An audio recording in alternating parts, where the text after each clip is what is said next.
Poco নিয়ে আসছে তাদের নতুন ফোন। পোকো তাদের প্রতীক্ষিত entry level handset Poco C40 এর লঞ্চের তারিখটি নিশ্চিত করেছে। পোকো গ্লোবাল তাদের অফিসিয়াল টুইটার অ্যাকাউন্টের মাধ্যমে একটি নতুন টিজার প্রকাশ করে নিশ্চিত করেছে যে আসন্ন পোকো C40 হ্যান্ডসেটটি কোম্পানির দ্বারা আয়োজিত একটি অনলাইন লঞ্চ ইভেন্টের মাধ্যমে আনুষ্ঠানিকভাবে আগামী 16 জুন বিশ্বব্যাপী লঞ্চ হবে। ঘোষণায় পোকো জানিয়েছে যে এই আপকামিং এন্ট্রি লেভেল ডিভাইসটিতে সংস্থার নিজস্ব স্টাইলের ডিজাইন দেখতে পাওয়া যাবে। এছাড়া পোকো C40 এর কালার অপশনগুলির মধ্যে ব্র্যান্ডের সিগনেচার পোকো ইয়েলো কালার ওয়েটিও থাকবে বলে জানা গেছে।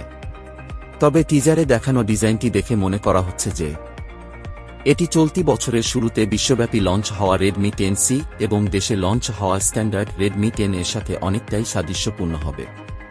আশা করা হচ্ছে এই এক্সক্লুসিভ নতুন ডিজাইন বলতে পোকো হ্যান্ডসেটের জন্য শুধুমাত্র একটি নতুন কালার অপশনকেই বোঝাচ্ছে না। এছাড়াও পোকো তাদের অফিসিয়াল সোশ্যাল মিডিয়া অ্যাকাউন্টে পোকো C40 এর স্পেসিফিকেশনের জন্য টিজারও প্রকাশ করেছে। জানা যাচ্ছে এই নতুন ডিভাইসে শক্তিশালী 6000 মিলি এমপিআর ব্যাটারি থাকবে, যা এখন পর্যন্ত পোকো স্মার্টফোনে ব্যবহৃত সবচেয়ে বড় ব্যাটারি, এবং এতে 6.71 ইঞ্চি টিয়ার ড্রপ নচ ডিসপ্লেও দেওয়া হবে, যা এই ব্র্যান্ডের হ্যান্ডসেটে এখনও পর্যন্ত দেখতে পাওয়া সবচেয়ে বড় আকারের ডিসপ্লে। এখন লঞ্চ হলো, বোঝা যাবে কি কি থাকছে ফোন। এর ফুল রিভিউ আমাদের চ্যানেল এ পেয়ে যাবেন। ততক্ষণ পর্যন্ত ভালো থাকুন, সুস্থ থাকুন, বাই।